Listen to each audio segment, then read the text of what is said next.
The windshield was a wall of white when the engine died. 9 hours of snow pressed against the car like a hand over my mouth.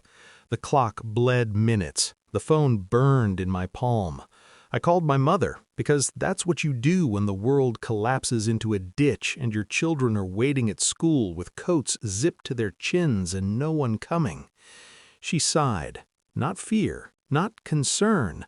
A sigh, the sound of inconvenience. "I'm walking your sister's dog get groomed," she said, as if she were reciting a menu. "Call an Uber." I watched my breath fog the glass. I imagined my kids' backpacks slumped against a brick wall. I imagined my mother's eyes flicking back to a phone, to the dog's bow, to anything but me. The Uber arrived like a confession I didn't want to make. $340.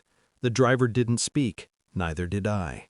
That night, after the kids slept and the house went quiet in the way that feels earned, I opened my laptop. No crying, no screaming, just tabs, documents, signatures. I took them off my life insurance. I took them off the house. I took them off my phone. I didn't do it to hurt them. I did it because I finally understood the math. It hadn't always been this way. There was a time when my mother's voice felt like shelter, when my father's hand on my shoulder meant I was safe, when family was a verb, showing up, carrying weight, standing in the weather. I married young. I believed in continuity, holidays at the same cable, my parents watching my kids grow like it was their second chance at doing something right. I gave them keys, access, trust. Betrayal doesn't arrive as a scream. It arrives as patterns, missed pickups that were never their fault, phone calls returned late, then not at all, a habit of choosing anything else when I asked for help.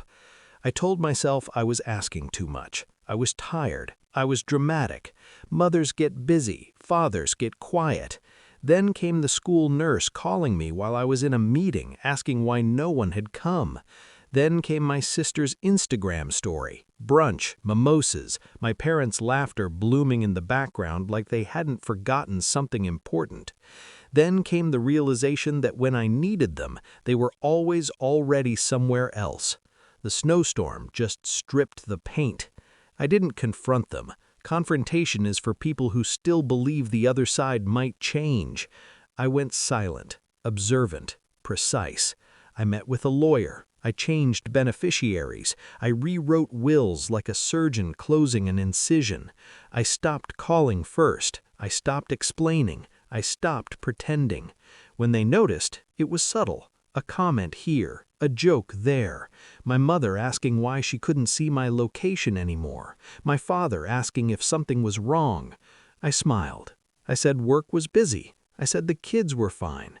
I said nothing that could be argued with.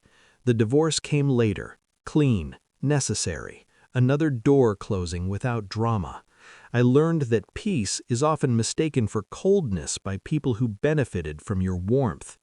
3 years passed. My kids grew. I did too. Stronger spine, cleaner edges. Family became something I curated, not inherited.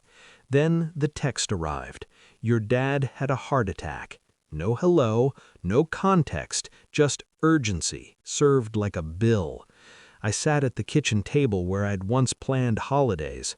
I remembered the snowstorm, the sigh, the dog getting groomed. I typed, deleted, typed again. I replied, "I'm so sorry. I hope he recovers. Please keep me updated through the hospital." Then I put the phone down. I didn't rush. I didn't drive through storms. I didn't rearrange my life to prove loyalty to people who had taught me exactly how much mine was worth. At the hospital, days later, my mother looked smaller, older. She reached for me like habit. I stood where I was. They learned then, not all at once, piece by piece, that they weren't listed anywhere that mattered, that the house wasn't theirs, that the safety nets they assumed were permanent had been folded away, quietly, years ago, on a night when snow buried the road and clarity arrived. My mother cried. My father stared at the ceiling. My sister avoided my eyes. I didn't raise my voice. I didn't accuse. I just told the truth. When I needed you, I said, you were busy. Silence did the rest. I left the hospital feeling lighter, not vindicated, finished. Revenge isn't loud. It's living well without the weight of people who taught you how to be alone. I don't hate them. I just stopped counting on them. And that was the masterstroke.